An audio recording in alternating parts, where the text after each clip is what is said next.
SHS, Subscriber Silakbot Stories ngayong gabing ito. Pampatulog o kaya naman pampagising, why not? Maraming salamat sa mga solid HTV positive listeners, mga regular, mga silencers o kaya naman syempre yung mga sambut-sambut lang kumbaga, silip-silip lang dito. Thank you! Silipin nyo hanggang pinakadulo po ng episode nating ito at kung daw nagkakamali ngayong linggo pong ito, ngayong week na ito, marami pa rin po tayo mga ihahain sa inyo mga bagong kwento, so abangan po ninyo yan. Ngayong gabing ito, ang mga kwento po ni na JC, Shelo at Gerald ang bida. 3 kwento lamang ang ating fini-feature dito po sa ating SHS o Subscriber Silakbot Stories. Daldalan session po ito, daldalan segment po talaga ito. So sana ay mapakinggan ninyo na maigi, lalong na yung mga kwento lang na laman ng ating episode for tonight. Mga channel members, maraming salamat dahil naririto na naman po kayo at hindi kayo nangiiwan. Eto na, ang unang kwento mula po kay JC ng Bulacan. And first time daw niyang mag-share at sabi niya, fan daw siya ng horror stories dito daw sa podcast, sa YouTube at kahit daw po sa books. Hoping mabasa yung story ko someday at papamagatan daw po niya ito na unexpected experience. Yes. Umi-echo. You are listening to Subscribers Hilakbot Stories, true horror stories submitted by HTV positive listeners.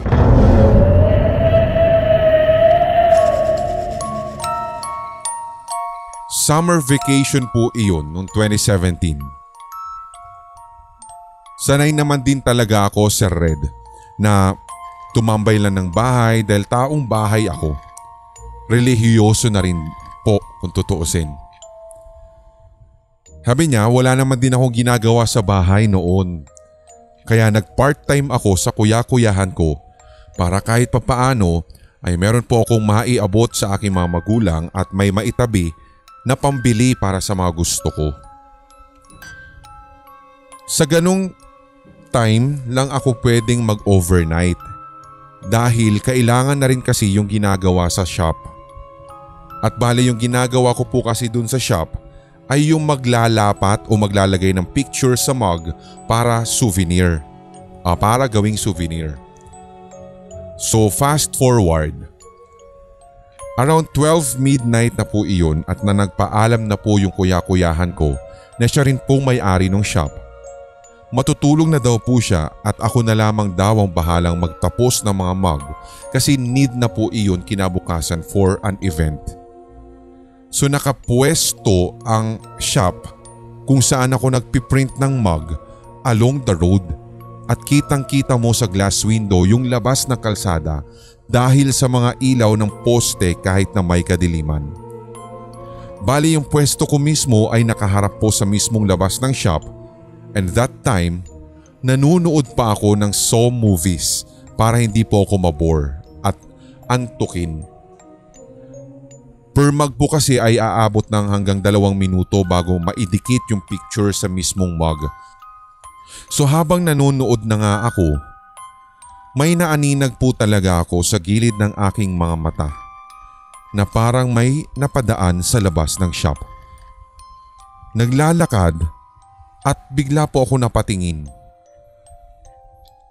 Natakot na lamang at ako'y nagulat kasi akala ko ay meron talagang tao pero wala po talaga.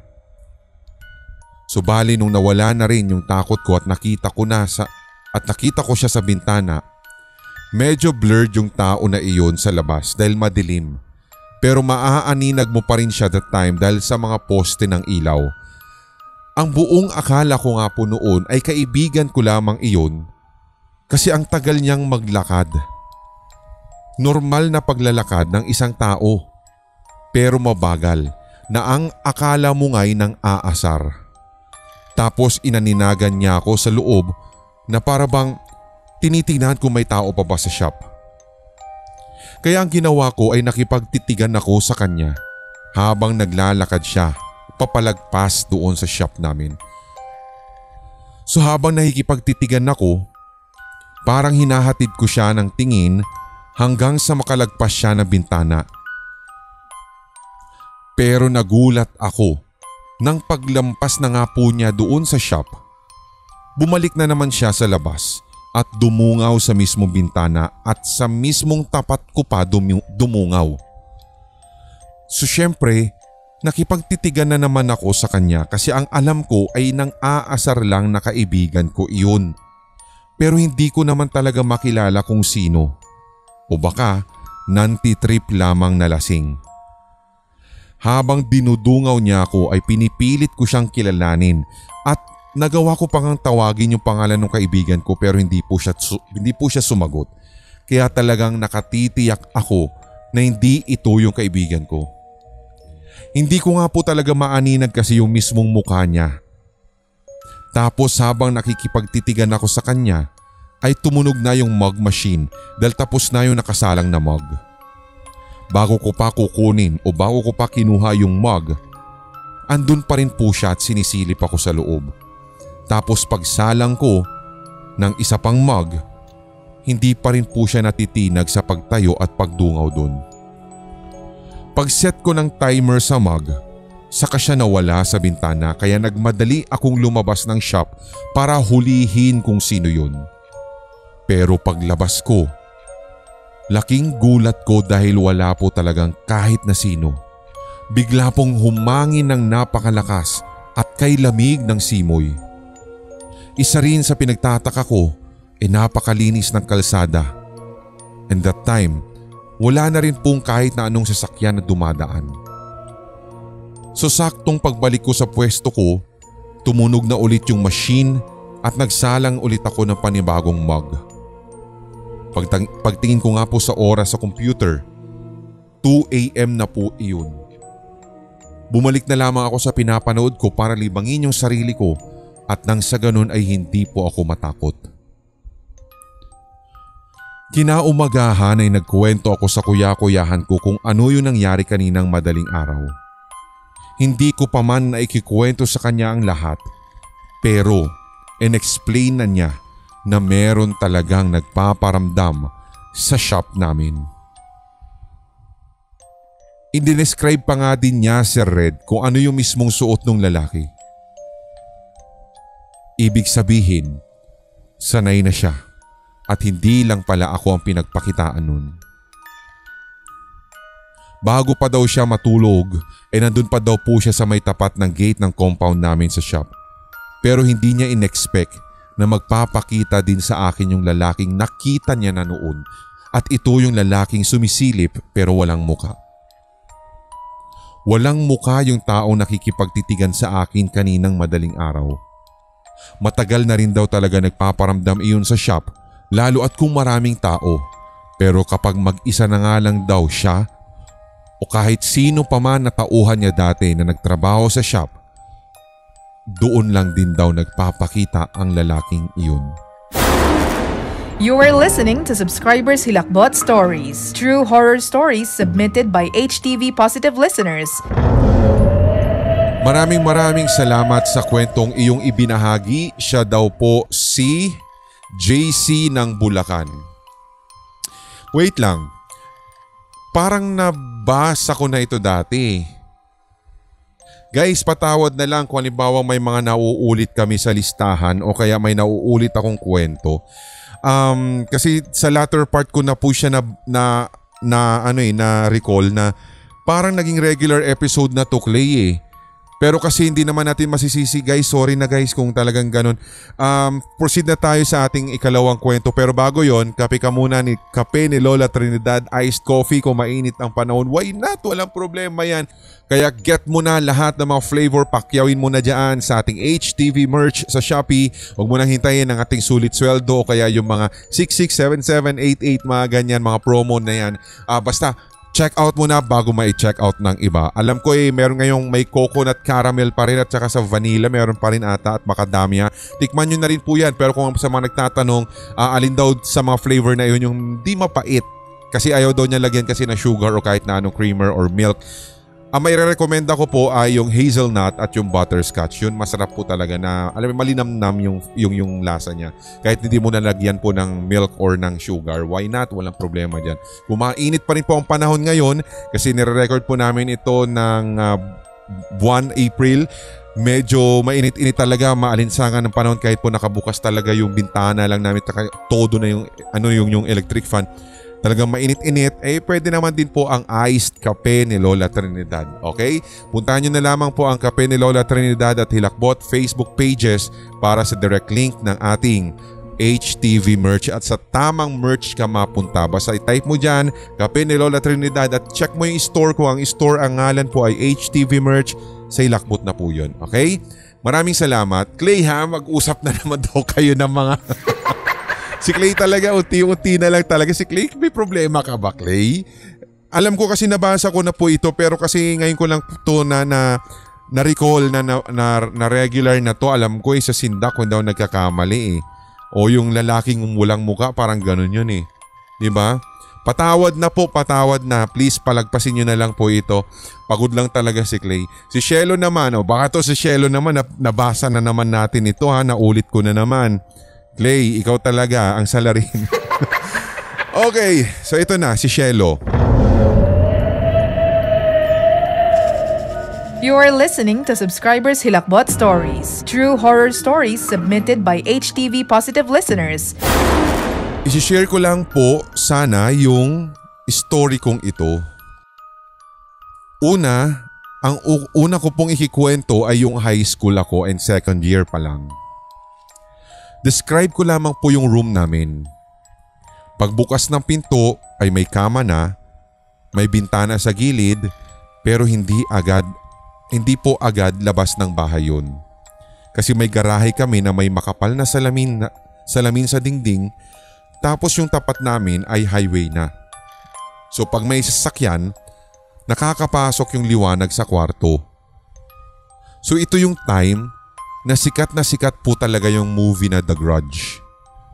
So sa totoo lamang po, kapag nanonood kami nun, 3 araw akong halos nahihirapang matulog bago mabalik sa dati yung tamang oras ng tulog ko.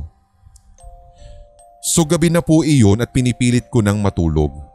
Kasi gusto ko nang mauna ako sa lahat para hindi rin ako mahirapan pang matulog. So thankful naman po ako dahil dinadalaw naman na po ako ng antok agad-agad. Kaso sa hindi ko po mawaring dahilan ay bigla akong nagising at alam ko past 12 AM na iyon. Kasi parang nung time na nagising ako, ang feeling ko ay idlip lang talaga yung tagal nung aking inihiga. Hanggang sa pinipilit ko na lamang po na makatulog muli. Kaso hindi na ako dinadalaw ng antok.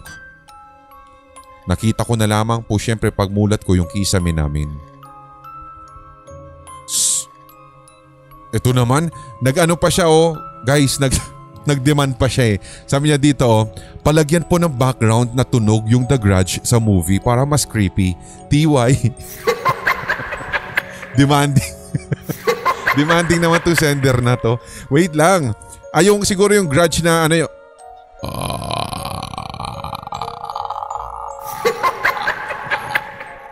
Ganun ba yun? Paano ulit? Siguro ganun, di ba? Ganun yung sa The Grudge. Tama ba? Di ba? Panakot ko rin kasi ito sa mga pamangkin ko. Pero yun, praktisado. Yun ba yung gusto mo? Yung background na tunog ng The Grudge? Ano ba? But anyway, sabi niya, so ito na. Nakita daw niya sa kisame. At sobrang dilim. So ang pumasok kaagad talaga sa isip ko ay yung babaeng puro buhok at nakadikit po siya sa kisame. Kaya pumikit na lang ako ng sobrang diin. Tapos nagtaklob pa nga ako ng unan sa ulo na nakapaibabaw sa unan ko yung braso. Tapos tinakip yung unan tapos yung braso niya nakapaibabaw doon sa unan. Okay? Yung braso niya nakapaibabaw. Okay? Nang bigla po talaga, Sir Red, may naramdaman akong buhok na dumikit sa braso ko. Pinagpag ko lang po kasi nung una at iniisip kong baka buhok ko or sa kapatid ko nakatabi ko lang yung humawi sa akin. Kaso naalala ko, wala pang hanggang balikat yung gupit ng buhok namin pareho. Tapos bigla na naman pong may buhok na nasa braso ko. Kahit na takot ako ay pinagpag ko pa din po Tapos nagpray na lamang ako na nagpray. Pagtanggal ko po ng unan sa muka, tumingin ako sa kisame pero wala naman po ako nakita kaya natulog na naman po ako ulit. Doon ay nagpasalamat talaga ako kay Lord dahil wala naman po talagang multo akong ma-encounter nung gabing iyon. You are listening to Subscribers Hilakbot Stories, true horror stories submitted by HTV Positive listeners. So meron pa po siyang isang kwento dito at atin na lang po itong kukumpletuhin sa isang episode ng Sindak Short Stories. Hindi naman po siya konektado dito sa kanyang unang experience pero abangan nyo na lang. Thank you very much in advance at sobrang saya ko po kasi na-receive ko na ang email ni Admin Clay na i-air yung isang kwento ko na sinend, sabi niya. Okay, maraming salamat sa iyong ibinahaging kwento dito. Siya daw si Shelo.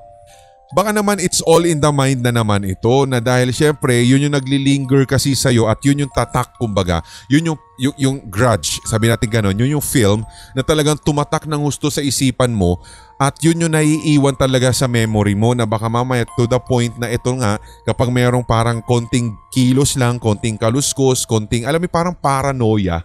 Alam mo yun, parang paranoid ka lang na baka yun kasi mangyayari sa totoong buhay mo.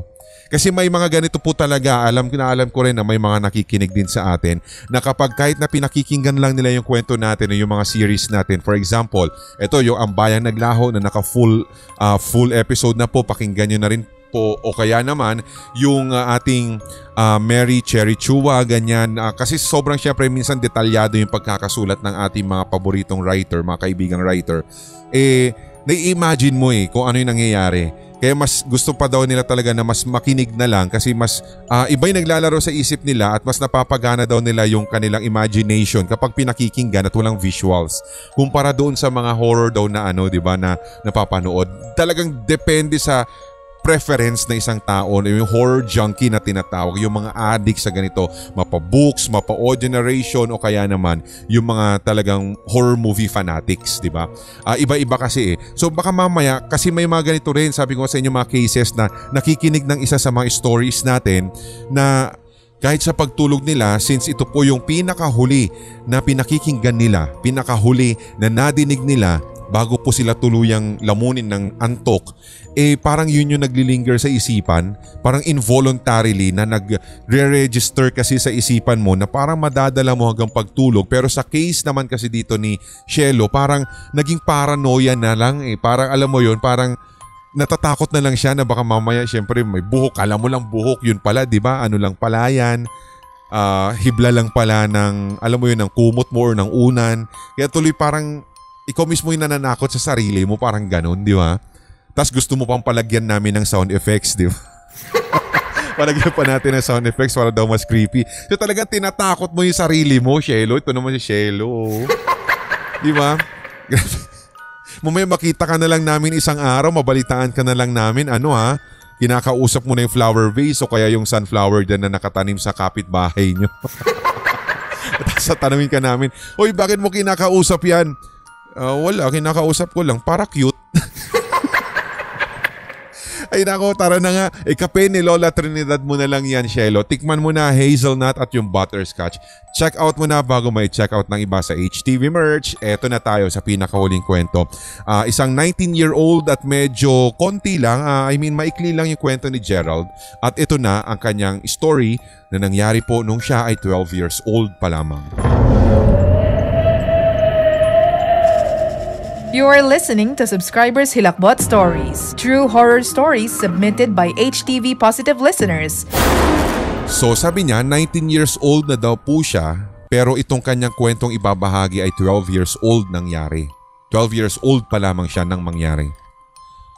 Sa birthday na pinuntahan namin ng mama ko, ay pagdating po namin sa party, may dalawang bahay na magkatapat. So tapat ng bahay ng my birthday, merong tao. Yung isang bahay walang tao. Are you crazy? Hindi po niya talaga siguro makompose na maigi. Hihilutin ko na lamang po guys ito ha, para hindi naman po masayang yung effort nila. So sabi niya, yung pinuntahan kasi nilang venue nung birthday party ng mama niya o birthday party kasama yung mama niya, yung bahay na pinagdausan ng birthday party ay syempre may tao. Tapos yung bahay nakatapat nun ay walang tao. May 3 pong bata na bisita nung may birthday, yung celebrant siguro. Naglalaro po sila ng puting lobo sa labas ng bahay at sinundan ko yung 3 bata sa labas. Binabato nila yung lobo pataas at papaluin nila pataas. So merong oras na yung lobo po'y pumupunta sa bakod ng bahay na walang tao at kinukuha na lamang ng 2 bata. At paglingon ko sa bahay, dito po nag-umpisa yung kababalaghan na aking nakita. Nakakatawa kasi kailan... Ayun, nakakatawa daw kasi. So literal lang to guys ha. Baka palagyan na naman ng sound effects kasi ito. Kaya tinawa. Okay. Ay, ang hirap ng trabahong to. Sabi niya, nakakatawa kasi kailan ka makakakita ng multo na nakadress ng pink. Pag sa aking nakita, naka-pink dress ang multo, nakita ng 2 mata ko na nakalutang ang babaeng nakakulay pink na dress. At nakita ko ang kanyang muka, babae siya, pero wala po siyang mata. At lumalabas ang dugo sa mismong matahan daw po niya, yung mata niya. Kaya sa takot ko ay tumakbo ako sa loob ng bahay nung may birthday at akala ko ay ako lang ang nakakita. Pero hindi pala. Kasi kahit pala yung aking mga kaibigan ay nakita din yung nakita ko. At dito na po nagtatapos ang aking kwento. You are listening to Subscribers Hilakbot Stories, true horror stories submitted by HTV Positive listeners. Mabuti pa guys ay inom muna tayo ng kape ni Lola Trinidad. Gerald, total 19 years old ka naman na eh. So, ano bang gusto mong inumin?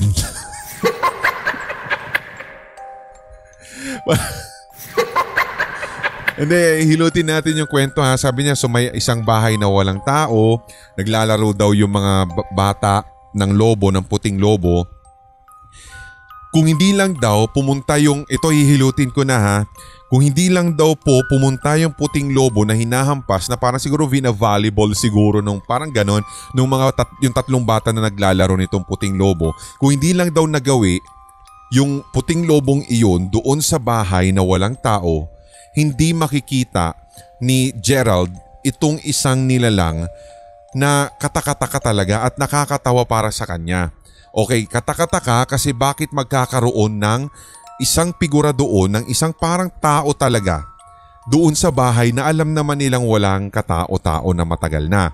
Maaring ganon ang gustong ipahiwatig sa atin ni Gerald sa kanyang kwento.